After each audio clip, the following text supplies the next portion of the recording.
এমন কাউকে খুঁজে পাওয়া যাবে না যে কাঁচা আমের বার্মিজ আচারটা তার পছন্দ না। আমার তো ভাই খুবই পছন্দ এই আচারটা। আমের সিজন আসলেই আমি বানাই রাখি, আর কক্সবাজার গেলে তো নিয়ে আসি মাস্ট। আল্লাহ জানে আবার কক্সবাজার কবে যাওয়া হয় না হয়, তো চিন্তা করলাম কাঁচা আমের যেহেতু ভরপুর সিজন চলছে এই সময় বানাই রাখি বেশি করে, ইনশাল্লাহ সারা বছর ধরে খাওয়া যাবে। আমি প্রথমেই এখানে নিয়েছি হচ্ছে কাঁচা আম, প্রায় 1 কেজি পরিমাণ এখানে ব্যবহার করছি, তবে আপনারা চাইলে এর পরিমাণটা আরও বেশিও নিতে পারেন। ঠিক আছে, তো প্রথমে যেটা করতে হবে, কাঁচা আমের খোসা পরিষ্কার করে নিচ্ছি। আর অবশ্যই চেষ্টা করবেন আমের খোসাটা ছিলে ফেলার সময় আমের গায়ে যেন সবুজ অংশ লেগে না থাকে, তাহলে যেটা হয় আচার তৈরি করার পরে কেন জানি কালো কালো হয়ে থাকে, আমার তেমন একটা ভাল লাগে না, তো এই জন্য বলছি। আর এখন আমরা যে আমটা নিয়েছি দেখতে পাচ্ছেন আমের মধ্যে কিন্তু শক্ত একটা আটি হয়ে গেছে, তো এরকম আমটাই লাগবে এই বার্মিজ আচারটা তৈরি করার জন্য। আর একদম কাটার সময় বেশি পাতলা করে কাটবেন না, তা না হলে আচার করতে যেয়ে গলে যাবে। আর চেষ্টা করবেন প্রত্যেকটা স্লাইসের সাথে যেন আমের আটির অংশ থাকে বা বিচির অংশ থাকে, তাহলে আমগুলো সহজে গলে যাবে না। এখন আমি যেটা করব, কতবার পরিষ্কার পানিতে এই আমগুলো ধুয়ে নিব। আমি এই কাজটা করেছি প্রায় 2 থেকে 3 বার। তো 3 বার পরিষ্কার পানিতে ধুয়ে ফেলার পর একটা বাটির মধ্যে প্রায় 1 লিটার মতো পানি নিয়েছি এবং তার মধ্যে 1 চা চামচ আমি চুন ব্যবহার করেছি, খাওয়ার চুন, যেটা পান খাওয়া হয় সেই চুনটা। 1 চা চামচ চুন দিয়ে আমি আমটাকে 2 ঘন্টার জন্য ভিজে রেখেছিলাম। 2 ঘন্টা পর চুনের পানি ফেলে দিয়ে আমগুলোকে আরও কয়েকবার পরিষ্কার পানি দিয়ে ধুয়ে নিতে হবে।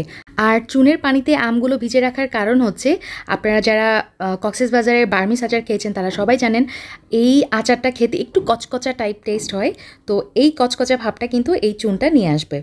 তো হয়ে গেছে, আমি পানিটা ঝরতে রেখে দিচ্ছি। আর কড়াইয়ের মধ্যে এখানে সরিষার তেল 2 টেবিল চামচ, তার সাথে 5 ফোড়ন এবং তেজপাতা দিয়ে কিছু সময় ভেজে নিয়েছি। তারপরে ওই যে পানিটা ঝরে রাখা আমগুলো আমি এখানে দিয়ে দিলাম। এখন আম আর হচ্ছে এই মশলা কড়াইয়ে আমি কিছু সময় ভেজে নিব। তারপর আমি এখানে অ্যাড করছি 1 কাপ পরিমাণ হচ্ছে চিনি। 1 কেজি আমের জন্য 1 কাপ চিনি পারফেক্ট, তবে আপনারা চাইলে চিনির পরিমাণটা আরেকটু বাড়িয়ে নিতে পারেন। এখন চিনির সাথে আমটা খুব ভালোভাবে মিক্স করে নিব, আর একটু পরেই খেয়াল করবেন আম থেকে কিন্তু পানি বের হয়ে গেছে, চিনিটা গলে যাচ্ছে। এই সময় আমি অ্যাড করে দিয়েছি হলুদের গুঁড়া একদম 1/4 টিস্পুন, আর ব্যবহার করেছি লাল মরিচের গুঁড়া 1/2 চা চামচ, তার সাথে লবণ ব্যবহার করেছি 1 চা চামচ। ব্যাস হয়ে গেছে। এখন এই সবগুলো উপকরণ খুব ভালোভাবে মিক্স করে নিব, আলতো হাতে নাড়াচাড়া করে নিতে হবে, উল্টিয়ে পাল্টিয়ে নিতে হবে। এই আমের আচারটা করার সময় জোরে জোরে বা ইচ্ছা মতো নাড়াচাড়া করলে যেটা হয় আমের আচারটা গলে যাওয়ার চান্স থাকে।